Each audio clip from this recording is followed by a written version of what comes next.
My name's Stephen Bell. So I'm 37, based out of Gold Coast, I would say. Although I'm certainly not in a rush to go back to Australia since all the fucking lockdowns, COVID bullshit. I got out of there March this year, went over to Dubai, have a residency there, enjoy it much more because you're paying no taxes. A lot of my income now is crypto or online business. So I can work anywhere, which makes a big difference. And yeah, so I'm 37. I was born in Traralgon, Victoria. So a town of that town itself, maybe 5,000 people, but I grew up in a town near there. So a town of 200 people. So I went to school all around Traralgon South, where I was born. I went to 8 schools. Growing up, I would say that I was not growing up a Chad. I was growing up for the most part a fucking nerd. I didn't have a lot of friends. So I can relate when guys get on, and nowadays even the Twitch dorks and things like that that are into computer games, I can relate completely. I was a computer game player myself, especially as a kid. Had a good father, good parents, but my dad was quite sick when I was a young teenager. I would have been 12, 13. My dad got sick with heart disease, and I was in a town of 200 people, so I didn't really have a lot of friends. My dad was sick, so a lot of the stuff I would say, taught myself. But at a young age, I got quite eye-open to red pill concepts around, I would say, women. I didn't really have fucking beautiful women at all at that age. I didn't really have beautiful women till I was 20, 21. So I would say that I think I have a good understanding of where a lot of guys, especially in this new age where it's sort of TikTok, Twitch, fucking video games, guys very online, doing less things in the real world, not really real world competent. I think I have a good understanding of sort of where they come from.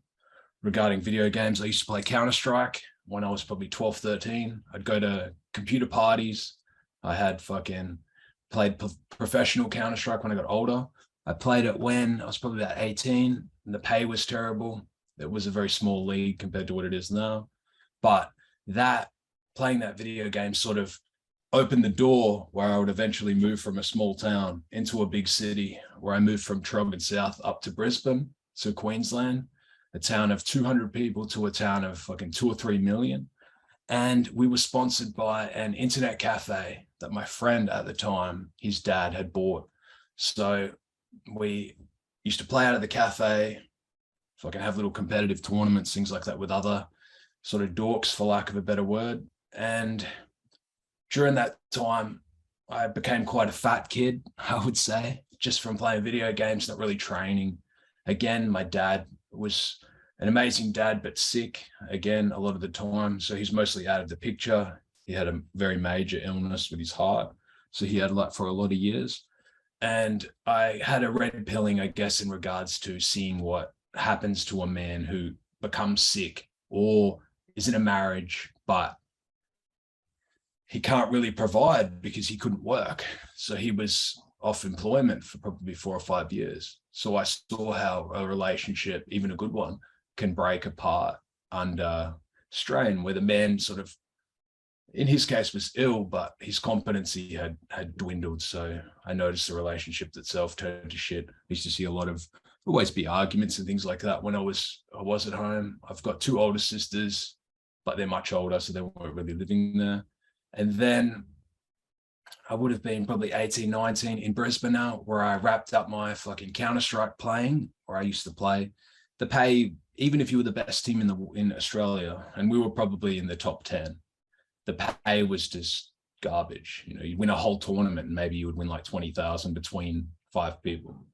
So it was shit pay. It had really no future. So I wrapped that up. And then around that time of quitting, I started to get into the gym, started to get onto the old bodybuilding forums, bodybuilding.com, that had like a miscellaneous section.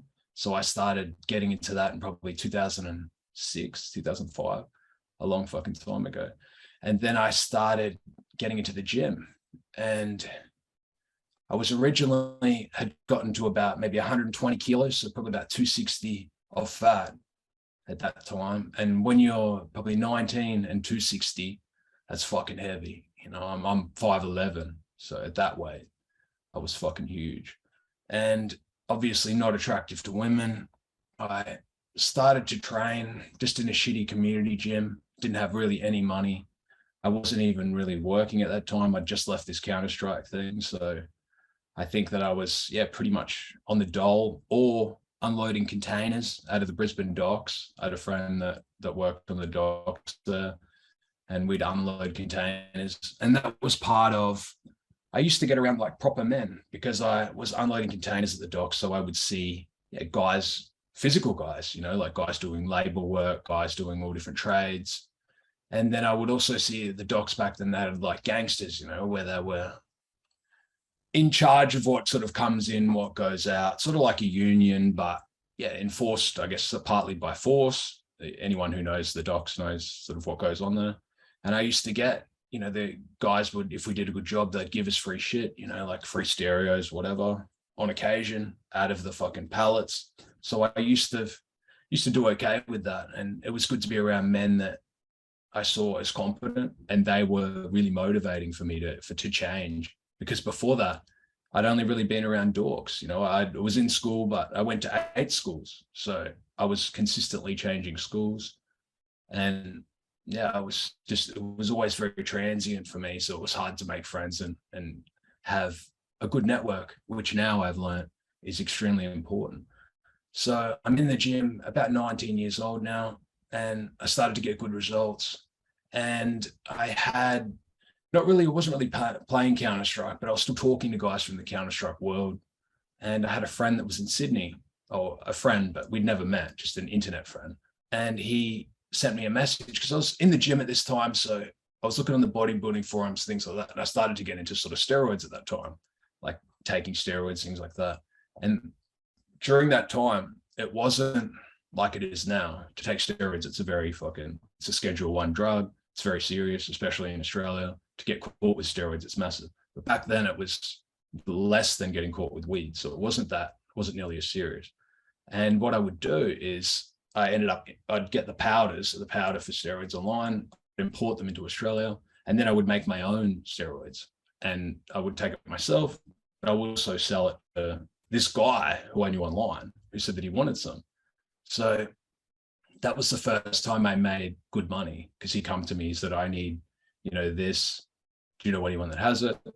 A weird thing to happen in the Counter-Strike chat, but we had been talking for a long time. And this was a long time before steroids were really a big thing. They were quite small at that time in Australia. It was very underground, people would only really know if they went to the gym and asked the biggest guy there what to take. It was this would be 17, 18 years ago. So the concept of steroids, it's not very advanced compared to what it is now. So I used to just make my own up. I was at mum's house. I used to just make my own up on the fucking stove there.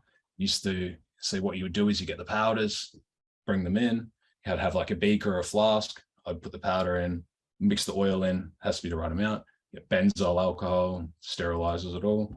Benzyl benzenate if it's a short ester, so something like test probe or Tren-A, something that's very fast acting, test suspension or something. You have to thin it down. So you cook it in the oven so no one would get sick. And then what I would do, I started sending it to Sydney to this one guy. He would just pay me cash into my bank. I had no fucking, no awareness. I didn't really know I knew it was against the law. I didn't really know how fucking against the law it was. Because I was just, again, probably at this point, maybe a 19-year-old kid, 20 maybe. But it was good money for me. So I'd be getting, 20, 50K at a time in cash, sitting in my bank account. I was getting it maybe, I could have branched out and made a lot more money, but I would only ever deal with him. And again, I was still partly a dork at that point. And eventually, just before the Chinese Olympic Games, they had a massive crackdown on which is where I used to get it from. You get imported powder from China. They had a big crackdown on steroids over there because it was before the Olympics. So they didn't want to be seen as, because the Olympics was in China, didn't want to be seen as encouraging doping. So they had a massive crackdown, and my source got really murky in Australia itself for starting to bust people for importing it. So I fucked that off. It's probably maybe 20 at that time. And then so I was a 20-year-old guy. I'd never been to a nightclub, never been out really fucking anywhere. And I had a friend of mine that I'd known since school. wasn't like a fucking great friend. It was a friend that I'd known from like video games, like that. He was a good friend to me, but he wasn't really very socially aware, kind of much like me. And we went out on the Gold Coast for the first time. So we went out to Cavill Avenue, first time I'd ever been out. And by this time, I'm in pretty good shape. I'm not in the shape. I wasn't in the shape that I would get into, but I was in quite good shape. Maybe I was fucking like 80 kilos, lost probably 30, 40 kilos at that point. And we went out, drank, got drunk, and I met a girl, and she's like, fucking, let's go, let's leave this place. It's about 1 a.m. and we're at the beer garden. She's a fucking foreign girl. And she said, same age as me, maybe like a 6 out of 10 in looks. And she's like, yeah, let's fuck off, leave this place. So I left with her and we walked down. She's like, oh, I want to see the beach. She's like, I'll come. I was like, yeah, let's go to the hotel. Had a hotel like 2 k's away. She's like, no, let's go to the beach. I want to see the water before you fucking, like before we go back to the hotel. So I was naive, a kid. She was quite a bit older. Maybe she was like 25. I was 20, maybe. And then she's like, come down the beach, come in the water. And then I walked down to the beach with her. And as I'm walking there, I noticed the beach was maybe 500 meters away. Anyone who knows Cavill Avenue, it's just a massive long strip where people go. And there's a beach at the end, and it's on the Gold Coast. So you get a lot of tourists and things like that happen there. And we walked to the beach. So we're looking at the water. I'm standing there with her. It's fucking pitch black, sand dunes. So we're standing by the water. There's a big sand dune, so I can't really see anything on the beach. And this big group of guys come down. There's probably 6 guys and a girl come with them. And I remember I looked up and it was fucking pretty dark. I couldn't see much of them. And this guys asked me for a cigarette. And I said, no, I don't smoke. I remember there must have been 19 or 20. And I said, no, I don't smoke. And the guy gets closer to me. And at that point, I hadn't ever been in a physical fight. I'd had someone punch me, things like that as a kid, but I'd never been in an actual altercation where it's back and forth, you know. And then this group's in front of me. And he's like, oh, I said, do you have a cigarette? I said, no, I don't smoke, so I don't have one. And then I remember I looked at the girl and she just didn't look like afraid or bothered. So I remember I straight away was like, oh, well, it must be fine. And then I look back up at the hill where these people were, and the group had just fractured. So half the people were missing from my like field of vision. And then I looked up again, remember looking up, I got hit from in the back of the head, fucking hard. I don't know what from, or if it was a fist or whatever, but I was knocked out. But then, so knocked out briefly. And then I remember waking up, getting like stomped. So I was knocked out and then woke up getting kicked in the head. And then I remember getting kicked fucking like 10 meters or something, getting kicked that hard, just again and again and again. And I woke up that time, like face down in the fucking sand, looked up from the beach. I'd like get to the top of the beachhead part, top of the dunes, look out, there's no one there. So I must have been knocked out for a fucking while. Chick's gone. And then I stand up, covered in sand, my belt's missing, my shoes are stolen, my wallet's gone, all the shit that I had, which is crazy because in my wallet, I probably had like fucking $20. You know, I was pretty broke, like didn't bring any cash with me there. So I don't know why they stole my shit. And then I walk out of the beach, walk up to Cavill Avenue again, and it's probably about 1:30 in the morning. So people have left the club. It's the whole fucking street's packed with people. And then I remember my eye was just so fucked. Like I remember walking and I just felt like I had like a fucking football sticking out the side of my head. There's just so much pressure in my eye. And then I walked and I remember like trying to talk to people and things like that, and people just walking straight away. No one would look at me. So I just assumed that it must be fucking serious. You know, they won't even make eye contact with me because it's quite ghastly. And then I walked to the cop shop. There's like a little police beat next to the Hungry Jack's there. You walk down and there's like just a little police beat there. And I walk in and I saw a cop there, this older guy, probably 50 or something. And I said, oh, can you call an ambulance? Because my eye's fucked, like my eye's smashed. And he straight away just goes, look, I can't do that, but just stop bleeding on the floor. Like you're bleeding all over the fucking place. And then I packed it up and left because I was like, well, fuck this cunt. I'm not going to fucking sit around and be fucking treated like shit. And then I thought, well, I'll just walk back to the hotel, because in my mind it was like 1K away, but it ended up being, you know, it was 2.5 or 3Ks from where I was standing at the moment. And I was really fucked up and dizzy. And then I remember I walked to the top of Cavill Avenue, like the top part opposite the beach. The beach is out here. I'm on the other side, but still the top of the street. And I'm about 2Ks from 2.5Ks from where I'm meant to be. And then I get to the top of that top of the street. And I remember just look up, and then there was like this fucking woman, like this, I don't know, it's like this woman just made up of all light, like just a light figure. And then I remember she had like a veil on her head and like a massive gown or something.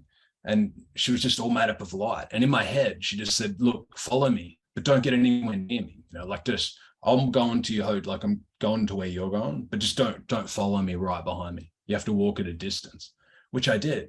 And then I followed her all the way back and it was many fucking like windy road. And I followed her back to the hotel. And this is before fucking like, before iPhones, all this shit. There was no iPhone like 5 years after this. You know, the concept of having a phone that fucking could tell you where you were was impossible. This would be, 17 years ago. So there were no iPhones, no fucking GPS, all that shit wasn't really out, and certainly not mainstream. But then I follow this figure back to the hotel, and I walk in, and as I walk to the front counter, there's a valet there because he's still parking cars and all the bullshit up front of the hotel. And then I remember he's like, fucking help me get up to my room because my face was smashed. And then my friend was there, and he had a chick with him, but my friend was there, and he took a photo of my face. And then I just remember passing out. I blacked out. And then I remember waking up at the hospital, and I had a surgeon who's like, look, we've got to fucking operate on your eye. He's like, there's a chance that you're going to lose your eye because there's a bad fracture. He's like, your eye's got a real serious fucking fracture. So it's called an orbit fracture on the eye here, but it was a blowout fracture. So the fracture itself, he'd punched my eye down, and the eye had put all this pressure under my eye socket, but knocked the eye like down. So it had dropped into the fucking, it's called a trapdoor fracture. So the eye itself had dropped into the fucking bone, and they weren't lined up. My eyes were at different levels. And then, so I thought, yeah, well, fuck this. I have to get the surgery done, emergency surgery, because he wanted to wait for the swelling and that to go away, but they had to operate. So he operated. It would end up being okay. I still get fucking double vision and still get some issues with it in the morning, get some sensitivity to the light where I'll fucking, if I'm in front of the laptop for too many hours, I'll have to put sunglasses on, things like that. But then after the fucking eye injury happened, I went back to the hotel. This has been probably like 2-3 days later now.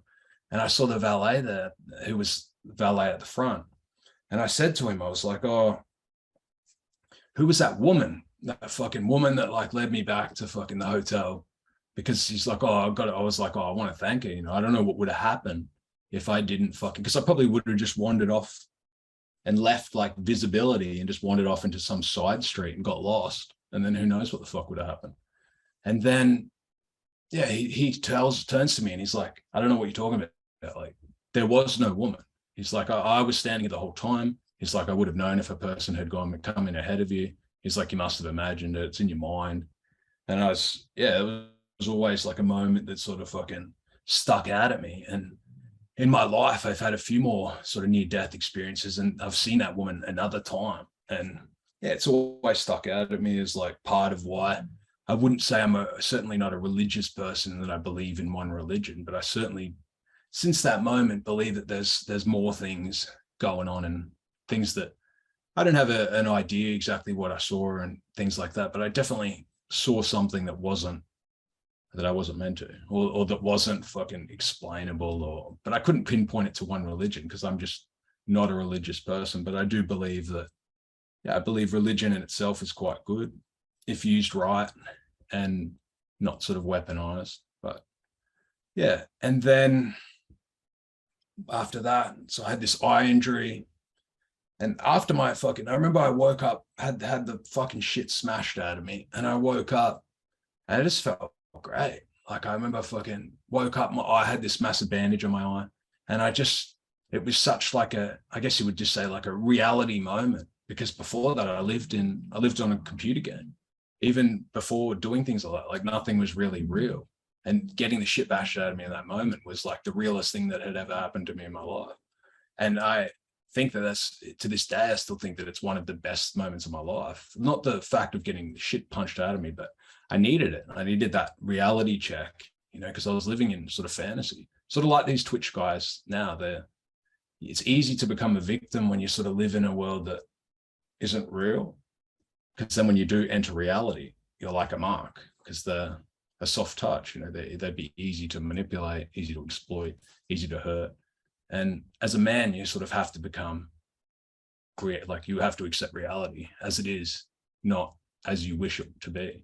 Especially in some countries, in the West, the way things are going now, it can get quite dangerous. It's a physical place. As soon as you leave your house, here in London, fucking, they're telling me that 10 people get stabbed here every day. And I hear the ambulances going and the overdoses and things like that, and the thefts. And it's not dangerous until it is. It's completely fine until suddenly something happens. And if you don't know what to do, or you're not trained or things like that, or have at least some basic understanding of self-defense, some sort of confidence in yourself to, when you walk around, and even if you're just a gym guy, even if you just go to the gym and you walk around, people are less likely to fuck with you, or people are less likely to be like, oh, if I have to pick someone to, rob or fucking get, it's probably not going to be this guy. I'd rather get the next guy. And that's at least a good place to be. So as I was probably 20 years old then, I'd had the shit punched out of me. Then just a red pilling moment. After that, I would go crank up the gym, start doing boxing. Certainly not a boxing champion, but fucking I learned how to defend myself. And then after that, I went and did my security license and started working doors, crowd control. I had been in security for a week and saw a guy get killed. That's the first person I'd ever seen die. And those days, this is security probably 16 years ago, there wasn't really CCTV. It existed, but it was not really what it is today. Like if security got into an issue, they'd just have a lot of numbers. If I was working on a door, it wasn't uncommon that out front of the nightclub, we'd have 4 or 6 guards. And if something happened, we didn't just, stand there and wait, call the police and things like that. We just handled it ourselves. So that made me grow definitely as a guy, working in security and working doors and things like that, but the pay was terrible. So I was working crowd controlling fucking nightclubs in the city. It was fun, lots of girls, and I think working security, even working in a nightclub, you see a lot of women sort of for I wouldn't say what they all are, but what a large percentage of them tend to like. Like if you're a security guard, I've seen guards that are fucking dog ugly, like ugly, fat, whatever, still get pussy because they've got status, authority, and they still have quite a bit of pull, and girls gravitate to that. When girls see you as someone who's sort of in control or has power in a spot, or the thing that other girls sort of revert to, it's attractive to them. The shit that we think's attractive to women is not necessarily what they really like, or they do like it, but it's not their fucking ideal. I used to see guards where they were fucking dog ugly, or guys that are 40, 50 years old that fat and still get girls that are fucking 25 sucking their dick. It's not set in stone, but it's they get reverted to because they got power. It might not be a lot of power, but it's still enough. Same reason the DJ gets his dick sucked. He gets a 20-year-old and he's fucking might be some little dweeb.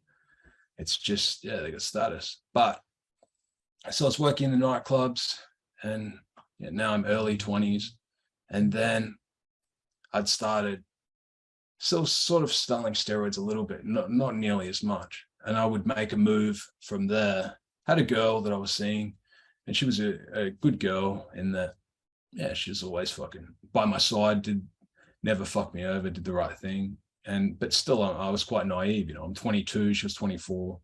And she had been in the Air Force, and I used to see her dad and hang out with her dad and talk to her dad. And he was a fucking high up guy in the Air Force. He was a warrant officer.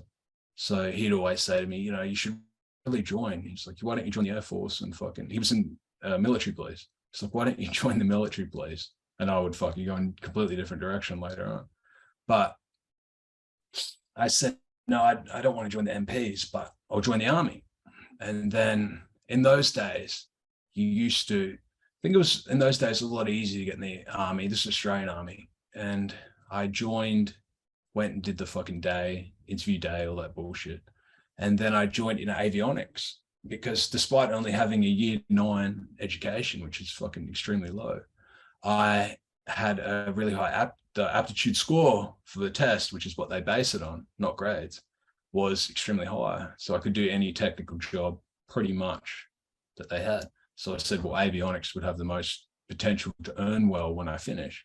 But little did I know that the course itself, there's fucking heaps of physics, high level maths, things like that I just didn't know. I knew the aptitude, I could pass the aptitude test, but the rest was a disaster. So I would eventually get in the army. So I'd leave my security job, join the army as an avionics tech. And I would go through Kapuka, recruit training. Never really have any issues there. I wouldn't say that I was a standout soldier, but I was just average, high average fitness, average soldiering. And I went to the avionics tech course, and this is in Wagga Wagga, Australia. So I'm doing the training course for that. Can't pass any of the fucking like subjects. The tests itself, you have to get 80% on. I was getting 20, 15% on tests. Just the physics and maths components, I had no fucking idea. So eventually I would just end up partying. I'd have the guys, not from the avionics section, but the other sections like the AGs and things like that. So the fucking infantry, the Air Force infantry guys, me and them would just go party in the town and fuck girls, things like that. Because I knew that I had no chance of passing the course. So what happened after that, failed out of the course, ended up getting transferred jobs, transferred out of that, went up to Townsville, soldiered, fucking fucked girls, soldiered, had a girl that I moved up there with me, lived with me up there, and soldiered there for 2 years. I was in a fucking accident, ended up getting discharged from the army and discharged on very short notice, had 2 weeks notice, got essentially kicked out, selling steroids, but I also had an accident where, yeah, it's like a drowning on a fucking course. I drowned in a course, and then they said, oh, well, this guy's got, essentially later on, they would come to say, well, he's got PTSD from the army. He's not fucking, we can't keep him in, blah, blah, blah. And then I'd get out of the army with nothing. This would be now getting about 2012, get out of the army with absolutely nothing. And then I would take my time from there and use what I learned in the army, which was just basic soldiering. And I would take it out into the streets. And then I went and did my personal training certificate. I went to Thailand before that. I got like a little payout from the army because I'd like fucking released my private information about my psychiatric stuff for PTSD to the unit. So I got like $20,000 for that. And I took that money and went to Thailand. And I was over there for, how long was I in Thailand? Maybe 5 months. I lived in Thailand because I had friends that were there that were in the army too, and they left. It's a very common place for guys to live, Phuket, Bangkok, Pattaya, after being in Australia. It's sort of a place where Aussies hang out because it's cheap. I had friends that ran tattoo shops there, and I had friends that pretty much gangstered over there. And then I would get out and become a PT. I'd get my personal training certificate. I had no fucking qualifications for anything. I was probably 24, 25 at that point. Oh no, probably 25, 26 at that point. And then I would come back to Australia, work as a PT for a little bit, meet a good friend of mine that PT'd as well. He worked at the front desk, so he was more in sales, but he could PT as well. Met a great friend of mine, and we both were looking at each other one day and said, fuck, like we're never going to get rich PTing. Like I was doing it, but the pay was fucking horrible. You had to deal with clients that just, they were happy making no gains. They're fucking, and I don't like PTing. You have to sort of pander to them a bit, even if they don't. You have to keep the lie going. So even if they're making no results or they're fucking up or things like that, you want to retain them. You want to retain the client. The worst thing that you're almost encouraged for them to get low results, because if they figure it all out themselves, they don't need you. No one needs a PT. Unless you're a very high level athlete and you're even then you could get by, maybe you get PT'd once a week and the rest of the time you train yourself. But so you're sort of doing a job where, I don't know, you have to encourage low results and things like that. And that's what it always felt like to me. I mean, my clients would come, some of them obese, and they're just eating like shit at home, and they come and say, oh no, I didn't do anything wrong, but fucking they're putting on like 2 pounds every week, even though we're training nearly every day. It's just, yeah, it gets a bit exhausting like that. You have to live in a bit of a fantasy world and fucking pander to them and things like that. And I never did that. I used to just say, that they're fucking up. They're only hurting themselves. They're paying me. The time was like $60 an hour to train, and they're just fucking going home and eating garbage. Like it's obvious you're putting on weight, and I'm training you fucking hard. Or you're coming and they're eating weird. They'd eat before the session, or they wouldn't eat at all, and their performance would be all over the place. It's just tough, because as soon as they leave your vision, you don't know what they're doing. A PT would be great if they lived with you and things like that. You could watch what they did, and sort of like some sort of 24-hour boot camp. Maybe that makes sense, but they're their own worst enemy, and they're paying you, but it's all diet. Like they can train like fucking Arnold Schwarzenegger, but if they go home and eat Big Macs, it's not really going to help. So me and a friend of mine were looking at each other, and we just started partying quite a bit in Brisbane, and we're looking at each other saying, oh, we don't want to go back to work. Like fucking, we're never going to get rich doing this bullshit. We're hating fucking what we do. We're making shit money. I think I was making maybe $500 or $600 a week, but I was paying $200 a week just to train in the gym. So maybe at the end of the day, I was making like $300-400 a week at that time. So I always said that. So we just said, like, we can't follow the rules and make money, because I don't have the qualifications to really be an engineer or something that earns good money. And he was much the same. He was quite a bit younger. And we're going out quite a bit. And I remember we looked at each other. We had started taking like ecstasy, things like pills, things like that. And we look at each other. We had like an ecstasy bag of 5 pills on the ground, on the table. And then we looked at each other and said, like, imagine that we could sell these and then like get more and then sell more later on. And that's pretty much just how the business started. I started selling pills, things like that, and weed. And this is in Brisbane. And over time, we maybe 12 months, 18 months, something like that, we scaled it out so that we're making big money. But I'd have to go back to during my time in the army. I used to gamble quite a bit, like fucking gamble quite a lot when I was in the army. Pokies, like in Australia, pokies are fucking like a scourge, especially for men. They're a big thing. And so even back in the army, I would be gambling. So when we were making big money, we both used to gamble. So we'd both go to the pub and fucking spend like thousands of dollars, or go to the casino and spend like fucking like 10K at a time. So we'd make good money, but we were spending fucking good money. I didn't know how to invest. The concept of investing was fucking weird to me. But at the same time, I did invest in that. I knew that I always needed to get a lot of product. And if we got a lot of product, we could sell it for multiples. So in that way, a lot of what I do know from business and fucking investing and things like that started there. So made great money. Started selling heavier stuff, doing very well, and partying a lot, fucking heaps of girls, pretty much whatever we wanted. And both did very well, but started getting more into like, it gets, the more money you make, the more attention you get. You get attention from not just like girls, not things like that, police and other gangs and things like that. You get a lot of attention. And it's like once you start doing something like that, you light a fuse, and the fuse is connected to a bomb. And over time, eventually that bomb's going to explode and you're going to get in big shit. And I know that now, but at the time I always thought that we would just never get in trouble. And I ended up having maybe 12, 18 months had gone by. No, maybe more, maybe 2 years we were doing.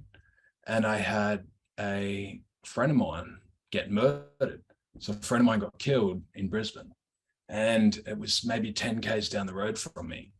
And yeah, the police just investigated it like crazy. So they naturally, I was his friend. So they started to look into people that were his friend, because they didn't know who did it. So they started to look into people that were in his friendship circle, started to look into me, and then started to give me a lot of fucking attention. And I had a girlfriend at the time, or a girl that I was seeing, and the police sort of leaned on her, and eventually she snitched on me.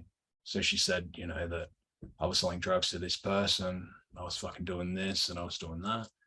And the charges pretty much stuck, like they didn't have a lot of evidence and hard evidence. I'd never been caught with drugs, never been caught with lots of money, things like that.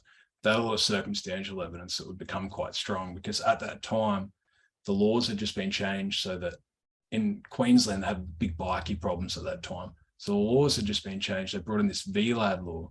So it's the vicious, lawless, decimation, something like that, where they had unusual powers to fucking investigate anyone who was tied to any sort of bikie club. And I wasn't. But the people that she'd named that I was doing business with were allegedly a part of that. So I sort of got stuck in that web, and I got charged under that and charged for drug trafficking.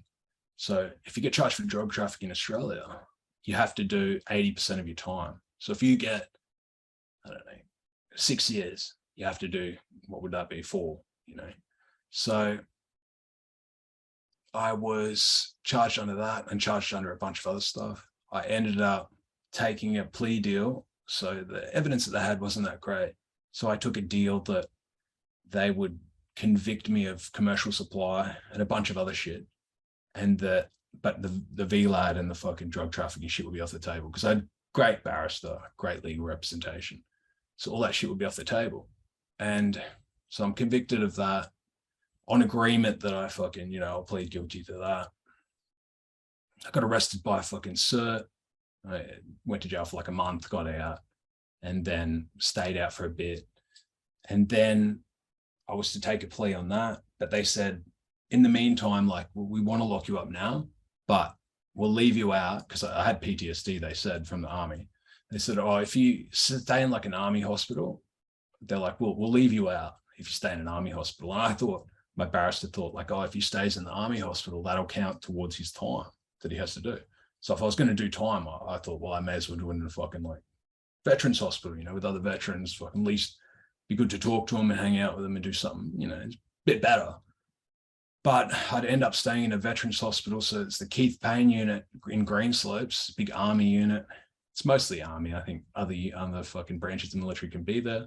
But I was, the army guy there. Was there for about 14 months, lived there, was around a lot of veterans with major fucking shit going on.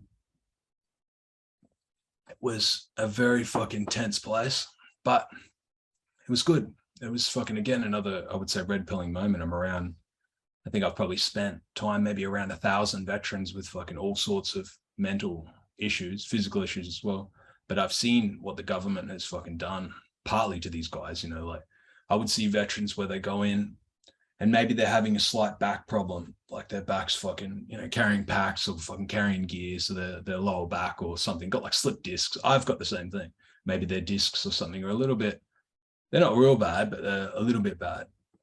The medical system, because it's all under like VA or DVA, or in Australia it's DVA, I think America it's VA, but the doctors, because they're already fucking like these veterans often aren't thinking very clear. They just think like, I want to fucking fix it now. Like I've got a problem, I don't really know. I'm used to fucking like listening to, rank or someone. So when the doctor says, oh, let's get surgery, or let's get your spine fused, or let's fucking, do all this crazy shit, like put you on all these pills, they just think, oh, the doctor knows, like he must know. They don't really understand the doctor's getting a lot of like financial incentive to put him in for a back fuse at 25 or 30 years old or something like that. So they just do it, like get it done. And then I would see them coming out, like guys who had maybe a slip disc or two, and maybe they were definitely in pain. No one could say they're not in pain, but they hadn't tried like as many other things like fucking physio, all these things they hadn't tried. And then they would just get like their spine fused, or I used to see they'd put like this fucking box in their back where it like had some shit that changed the pain levels and things like that. But these are very invasive surgeries for young guys to be getting. Or they'd be on pills that would just change who they are completely and like lead them down a road to ruin in the future, because once you start those sort of pills, it's very hard to come off. I know, because I have been on shit like that before. And I remember I got put on fucking shit for my PTSD. And when I left there, I remember they're like, oh, yeah, just keep taking these pills. And I left the hospital. And then I remember I left the hospital like 3 days after coming off the pills. I was vomiting, fucking sick, all sorts of shit. And I remember before I'd come off them, I was just fucked. I was getting fat, couldn't really train properly, couldn't fucking like focus very well, all sorts of shit. And when you're in the hospital, you kind of have to comply, so it's sort of like a forced compliance. But then I went from the hospital, I was out for maybe like a week, went to prison, got issued 6 years. I served probably 15 months, but 15 months in fucking probably the worst units in Queensland. I was at Woodford, Brisbane Correctional Centre. I got out to the farm, so it's like a minimum security, but I was only there for 3 weeks. I got in a fight and then got sent back to Woodford. And yeah, I was at I would say the worst prisons in fucking, I wouldn't say worse in Australia because I can't say. I have been to Silverwater and it's a pretty big shithole, but I would say some of the worst. Not uncommon to see dudes getting stabbed, not uncommon to see dudes get raped. Saw a dude get raped there the first week I was there. I was in a unit in a cell with a dude, and me and my cellmate used to listen to have to listen to the guy next door getting raped for weeks, and getting raped in the night. So shit like that, you're never going to forget shit like that happens. But I ended up getting out ultimately. And then before I went to prison, I already knew I'd learned about cryptocurrency when I had a lot of friends that were using Silk Road around those times. So I knew about crypto in like 2012 when I remember I heard about Bitcoin was like $100 or $80 or something like that. But I didn't really buy it, although I knew that it had value there. I didn't really buy it. But I did buy Ethereum when it was quite low, double digits. So I'm not going to go into too much. And I was mining some, or had a friend mining some for me. And yeah, I knew about Ethereum when it was double digits. So I'm not going to fucking say how low. But when I got out of prison, my crypto holdings themselves have become quite valuable because I went in. When did I get out? I would have got out in 2017 May. So I got out just in time for that whole bull run. And so when I got out, I remember I'd been out for like a month or two, hadn't really thought of crypto at all. But then I checked and my holdings were worth like maybe a couple $100K. It wasn't like fucking 10 million or something like that. But for me at the time getting out, it was like fucking, it was good, like have a few $100K, whatever. But because I hadn't really been able to sell because I've been locked up, they'd appreciate it, maybe I would have sold it like a 5X, something like that. But so it all started there, and I had a friend of mine that I'd known in prison that was very involved in the crypto scene. I can't name him because I don't want to dox him, but he brought me into like an investment group in crypto, and I ended up partnering in a very large fund in crypto. So we managed at one point maybe 100M, 80 to 100M. And we made investors a lot of money. And I would ultimately end up getting doxed. So they'd look up our entity, which were registered in Hong Kong. They would look up the people that were partners, which I was one of them. They'd dox me based on my criminal history. Like you search my name, comes up with my history. So they released a news article and said, this person linked to this fund is criminal, convicted criminal. And then the projects that we'd invested in were sort of like, yeah, well, we can't get too fucking like close to these guys because it's a bad look. If you're raising money, you can't be linked to a fund that's got a criminal involved. So I stepped back because I didn't want to fuck it up for the other guys. So I stepped aside, and they would ultimately end up doing something else, like moving it into something else. But me, myself, I stepped back and took not in that fund, but still with crypto funds, I do a lot of like market research, and I have a good understanding I don't really understand the tech that well, and I don't understand fucking read white papers and shit like that, but I know what people buy. I know what works, and I know what like fucking narratives that people follow. I've sold all sorts of shit to a lot of people for a lot of time. I know what people get behind and what they don't. So I help with, like the token metrics, market research, what narratives are current, what teams people are going to follow if they're going to look at a team and say, this guy's fucking retarded, like who's going to follow this guy or not. I have a great understanding if they're credible. And we backed a lot of projects that were winners, backed some duds, but nobody lost money. People only ever made money.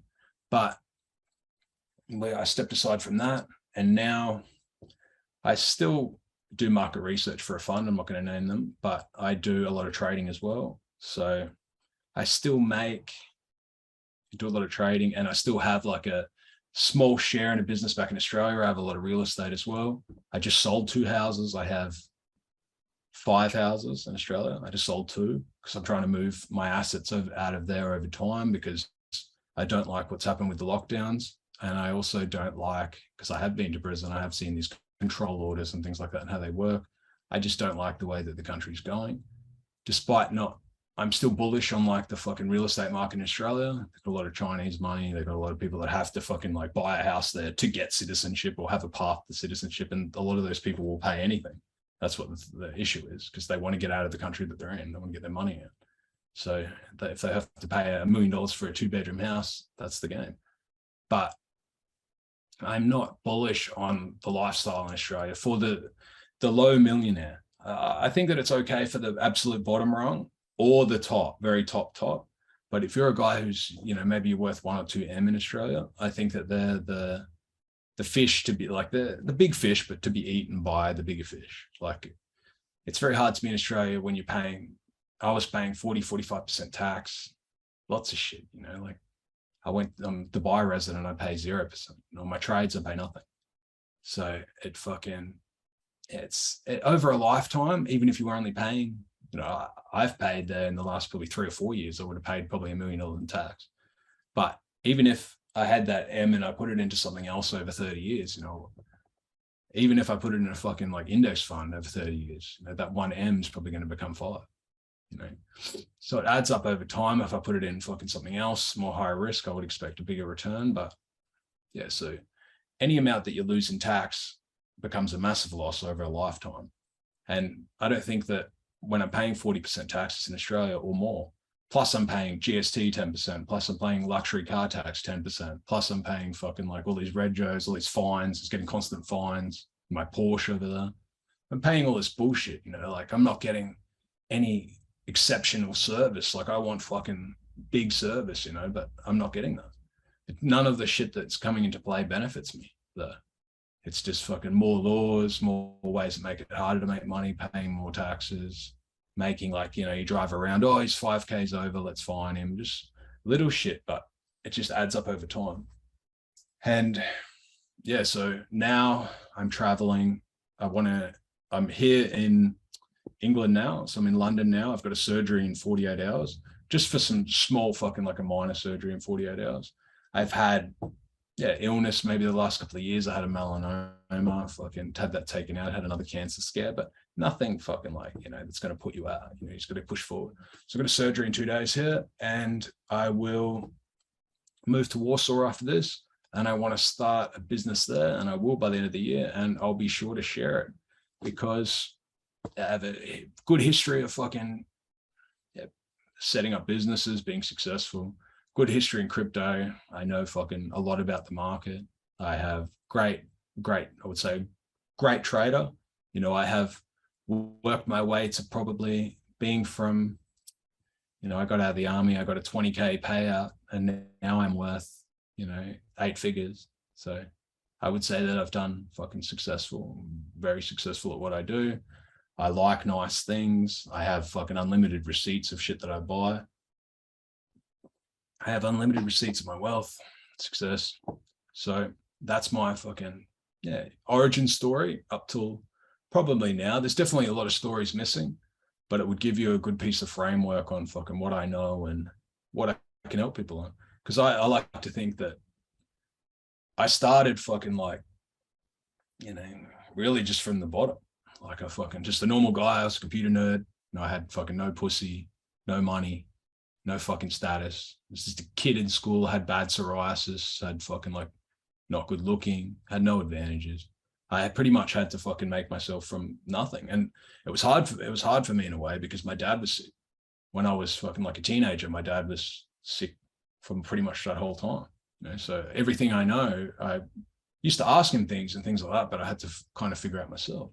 He was a good guy and he would give me advice like, but when I was seeing a sick guy, it was fucking hard to figure out what to do, but I like to think that I figured it out to a high level. And yeah, if anyone's having any issues, fucking pretty much from starting from the bottom to getting I wouldn't say I'm at the tippy top, but I certainly don't have unsuccess with women, money, status, got nice shit. Can stay fucking do anything I want.